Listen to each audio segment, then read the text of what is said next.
चलिए, जीएस मस्ती by professor Satish Tiwari YouTube channel पर आपका बहुत बहुत स्वागत। चलिए, सर्वप्रथम हम माँ सरस्वती की वंदना आराधना अर्चना करता हूँ और आपका भी भविष्य के लिए इनसे अर्जन करता हूँ, आपकी शुभकामना के लिए। तो सर्वप्रथम आप अपने परिश्रम में, अपने रास्ते में बढ़ते हुए घबराएं नहीं, क्योंकि लंबी दूरी आपको तय करना है तो धीरे धीरे चलना होगा और आपके रास्ते में, आपके मार्ग में बाधाएं आएंगी। तो अगर आपको बड़ा काम करना है तो आपको जीवन में, आपके जीवन में संघर्ष आएंगे। तो इसको देखते हुए हमें आगे बढ़ते जाना है और ऊपर वाले पर विश्वास करते हुए, अटूट विश्वास पर आपको अपने जो है लक्ष्यों तक पहुंचने का प्रयास करते रहना है।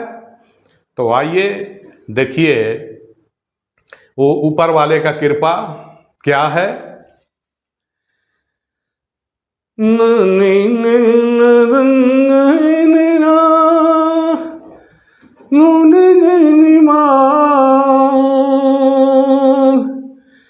चांदी जैसा रंग है तेरा, सुन जैसी बाल,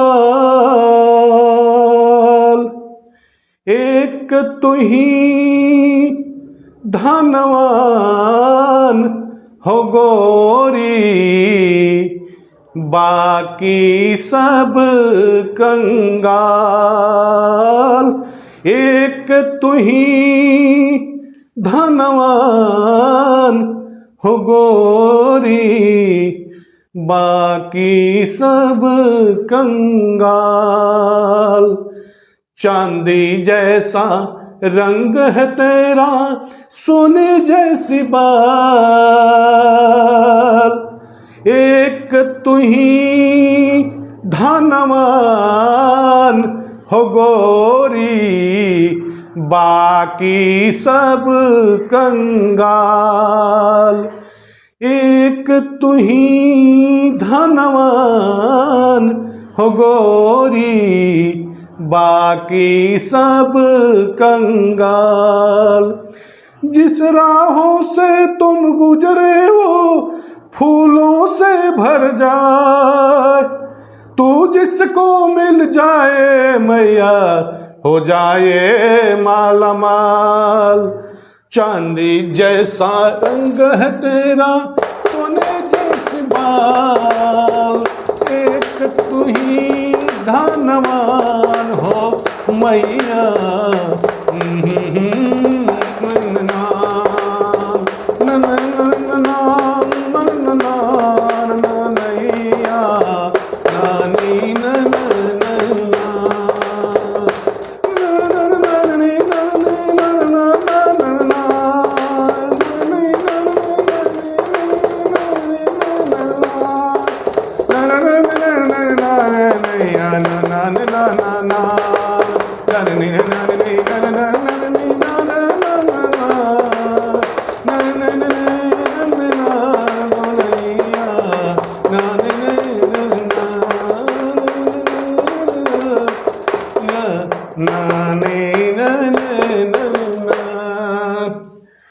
तो चलिए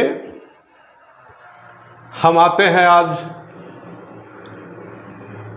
सामान्य ज्ञान जीएस के अंतर्गत जो भूगोल हमारा चल रहा है पाठ, तो इसका हम पृथ्वी की आंतरिक संरचना या बनावट के बारे में हम अध्ययन करेंगे। हमारा आज अध्ययन बिंदु होगा पृथ्वी की आंतरिक संरचना या बनावट।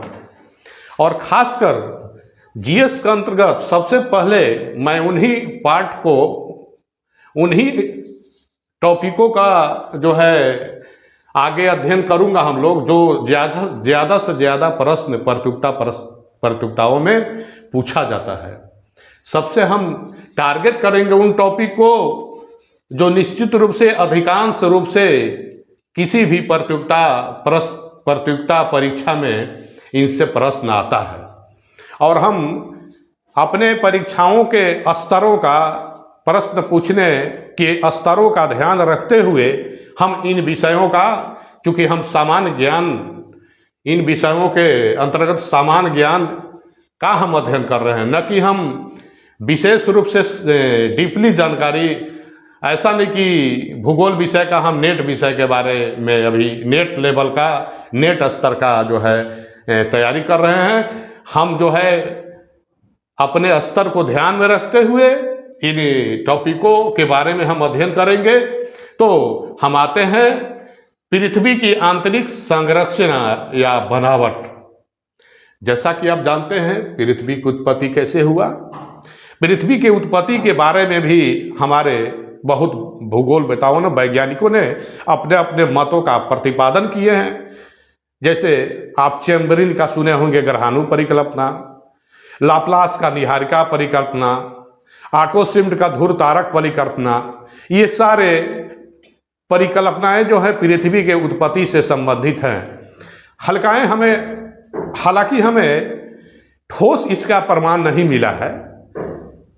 पृथ्वी की उत्पत्ति के बारे में वैज्ञानिकों का विचार जो है आगे बढ़ते जा रहा है, अपने अपने नए तर्कों के द्वारा, अपने सिद्धांत के पक्ष के प्रमाण में द्वारा प्रमाणित करते हुए। उसी तरह से जो है पृथ्वी की आंतरिक संरचना या बनावट के बारे में हमारी जो है कल्पना हम किए हैं, ऐसा हम अनुमान किए हैं। ठीक है, ऐसा नहीं कोई ऐसा हम पृथ्वी की आंतरिक भागों में ऐसा नहीं है कि हम प्रत्यक्ष रूप से देखकर पृथ्वी की आंतरिक संरचना या बनावट के बारे में हम लोगों ने अध्ययन किया है। कोई ऐसा प्रत्यक्ष प्रमाण नहीं है। ये अप्रत्यक्ष रूप से हम देखे हैं और परोक्ष प्रमाण से हम ये अनुमान लगाते हैं, हम कल्पना करते हैं। लेकिन ये कल्पनाएं 100% सही नहीं हो सकती। ठीक है, हम तर्क वितर्क द्वारा, अनुमान द्वारा, विभिन्न पृथ्वी की आंतरिक संरचना के प्राप्त स्रोतों द्वारा हम ये पृथ्वी की आंतरिक संरचना या बनावट के बारे में हम लोगों ने अनुमान किया है, कल्पना किया है। ऐसा कोई प्रत्यक्ष प्रमाण हमें नहीं मिला है। जैसा कि आप जानते हैं पृथ्वी की उत्पत्ति 3.4 अरब वर्ष पूर्व जो उत्पत्ति हुआ, जो उत्पत्ति हमने बताया, सारे वैज्ञानिकों ने अपना अपना उत्पत्ति के बारे में बताया कैसे पृथ्वी की उत्पत्ति हुई। तो ये इतने वर्ष पूर्व पृथ्वी की उत्पत्ति हुई। अब हम चलते हैं, हमें पृथ्वी की आंतरिक संरचना या बनावट के बारे में पढ़ना है, जो हम जानते हैं क्रस्ट, मैंटिल और अंतरम है। लेकिन हम सीधे तौर पर पृथ्वी की आंतरिक संरचना के बारे में न जानकर, इससे पहले हमको जानना चाहिए, तब हमारी कहीं अवधारणा स्पष्ट होगी कि ये आंतरिक संरचना को हम लोग आखिर समझे कैसे, जान कैसे पाए। हमने कहा कि हमने अनुमान किया, हम लोगों के पास कोई प्रत्यक्ष प्रमाण नहीं है। हम लोग नीचे तक जितना पृथ्वी की गहराई है उतना तक हम देख नहीं पाए हैं। हमने कल्पना किया है, अनुमान किया है। तो कैसे हम इन आंतरिक संरचना या बनावट के बारे में समझे, जान पाए, इसके बारे में हमें थोड़ा अध्ययन कर लेना होगा। तब कहीं हम जाकर आंतरिक संरचना जो है, जिसको अभिनव मत कहते हैं, ये पृथ्वी की आंतरिक संरचना या बनावट का उसको अभिनव मत कहते हैं, जो क्रस्ट, मैंटिल और अंतरम है।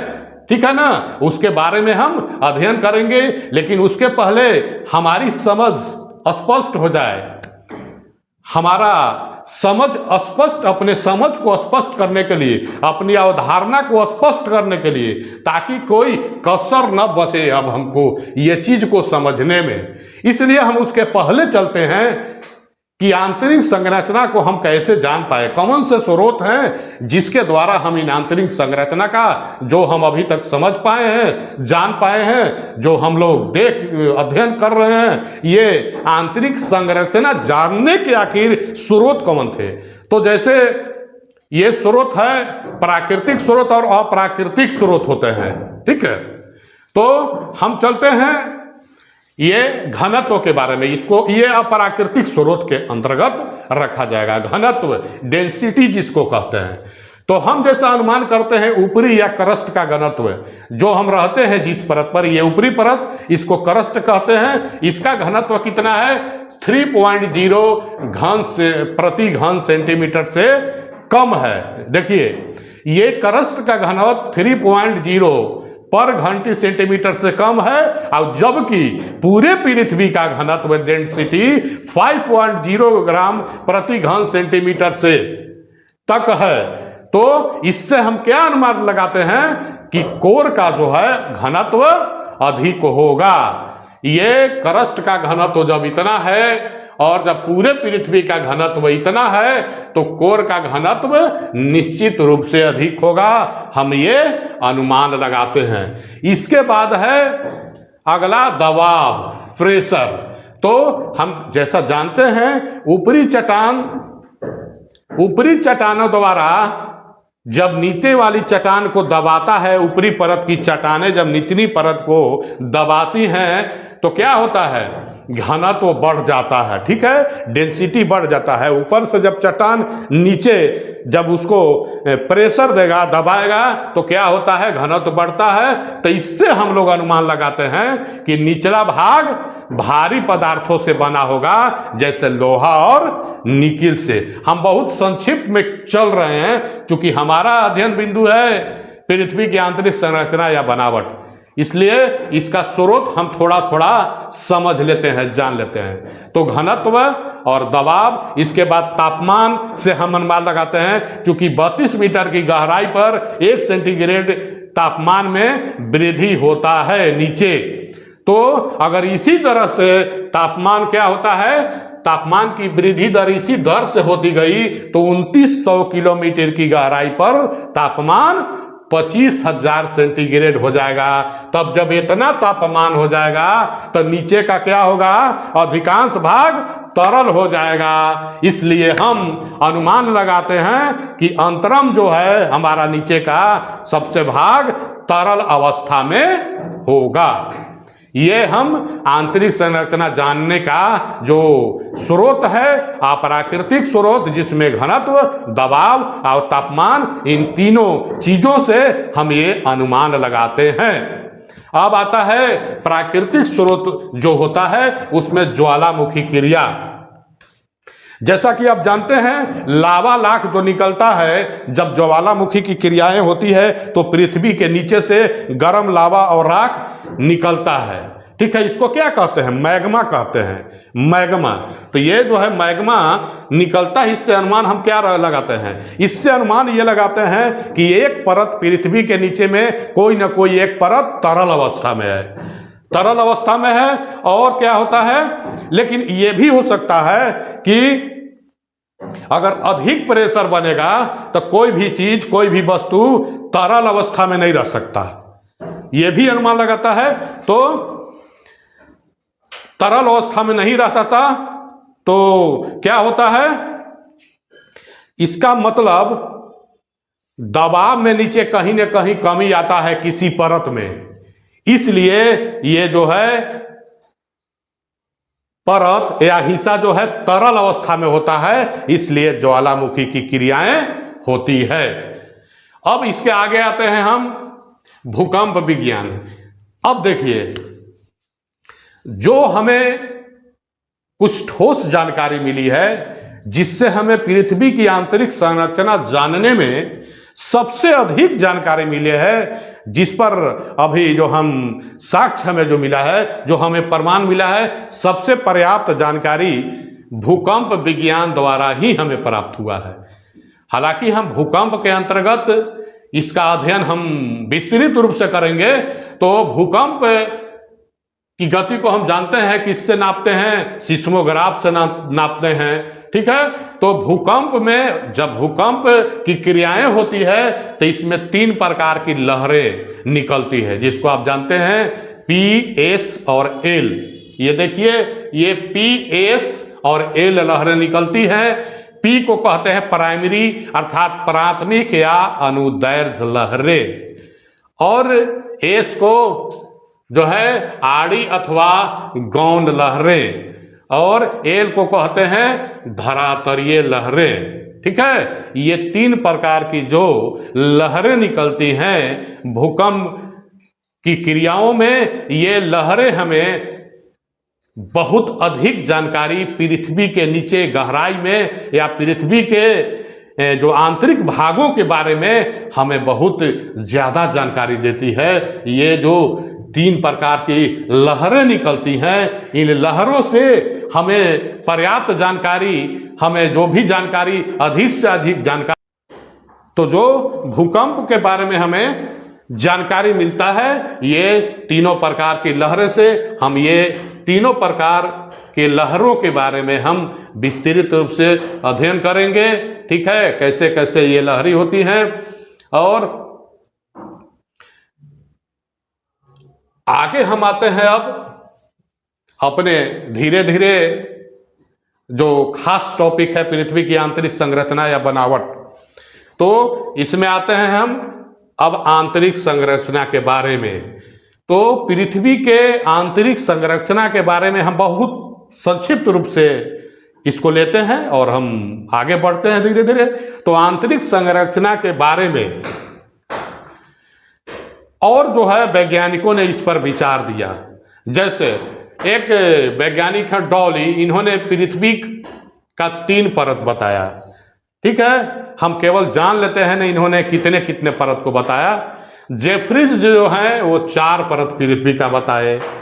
इसके बाद हम आते हैं वांडर ग्रास्ट, इन्होंने पृथ्वी का 4 परत बताया। अर्थात ये आंतरिक संरचना के बारे में हमारे अलग अलग वैज्ञानिकों ने अपने अपने अलग अलग विचारों को प्रस्तुत किया है, जिनमें से हम केवल उनका नाम जान लेते हैं। हो सकता है हमारी परीक्षा में पूछ दिया जाए। तो डॉली ने 3 परत बताया, जेफरीज ने 4 परत बताया, और वांजर ग्राट ने 4 परत के बारे में, पृथ्वी की 4 परतों के बारे में बताया। अब हम आगे आते हैं। देखिए ये सुएस महोदय, जिनका जो मत है, जिनका मत जो है हमारे अभिनव मत से मिलता जुलता है। तो सुएस महोदय ने अपनी पृथ्वी की आंतरिक बनावट के बारे में इन्होंने इन संरचना को, पृथ्वी की आंतरिक संरचना को 3 भागों में बांटा। अब देखिए, ये चूंकि रासायनिक संरचना को ही आंतरिक संरचना इन्होंने माना।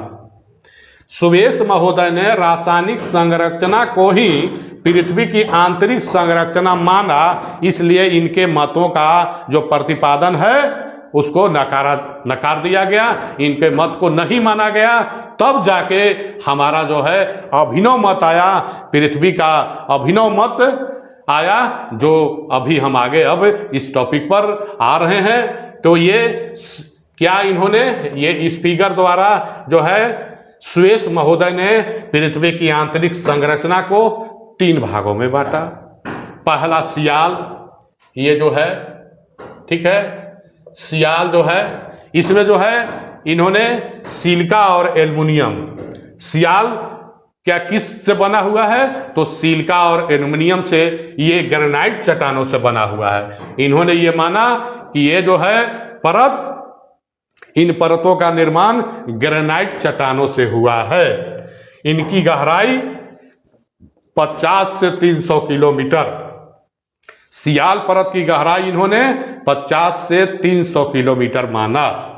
और दूसरा जो इन्होंने परत बताया उसको सीमा, इसमें जो है सिलिका और मैग्नीशियम, सीमा सिलिका और मैग्नीशियम की प्रधानता है। इस परत में सिलिका और मैग्नीशियम की प्रधानता है। और क्या है, ये परत जो है बेसाल्ट सेल से निर्मित है। इस परत का निर्माण सुएस महोदय ने कैसे बताया, बेसाल्ट सेल से। और इनकी गहराई इन्होंने कितना बताया, तो 1000 से 200 किलोमीटर। ठीक है, तो गहराई 1000 से 2000 किलोमीटर तक। अब ये तीसरी परत का इन्होंने क्या नाम दिया सुएस महोदय ने, तो नीफे, नीफे जो सबसे आंतरिक परत है, जो सबसे नीचे का परत है, ठीक है। पृथ्वी की सबसे निचली परत को, सबसे आंतरिक परत को सुवेश महोदय ने क्या, निफे नाम दिया। निफे का अर्थात निकेल और लोहा। और जैसा हम जानते हैं कि निचली परत लोहा और निकेल से भी बना है, तो इन्होंने लोहा और निकेल से बना हुआ इस परत को माना और इनकी गहराई इन्होंने 6371 किलोमीटर तक बताया। ठीक है, तो ये सुवेश महोदय ने, लेकिन इनके इन रासायनिक संरचना को नहीं माना गया कि इन्होंने इस रासायनिक संरचना को ही आंतरिक परत मान लिया, इसलिए इनकी जो है विचार को, इनकी मान्यता को नहीं माना गया और अभिनव मत आया।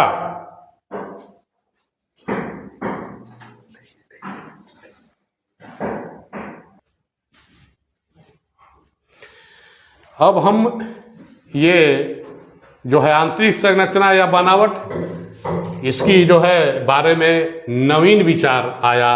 कैसे आया? तो international union of geodesy and geophysics ने अपने नए प्रमाणों के आधार पर जो है पृथ्वी को 3 परतों में बांटा। ये हमारे नवीन विचार हैं, ये अभिनव मत जो हम अभी देखेंगे। अब आगे के वीडियो में जो है अभिनव मत जो है क्रस्ट, मैंटिल और अंतरम के बारे में हम अध्ययन करेंगे, जिसमें और असंबद्ध रेखाएं होती हैं, असंबद्धता होती है, इन रेखाओं के बारे में हम अध्ययन करेंगे। तो चलिए आप इस वीडियो को लाइक करें, सब्सक्राइब करें। जय हिंद।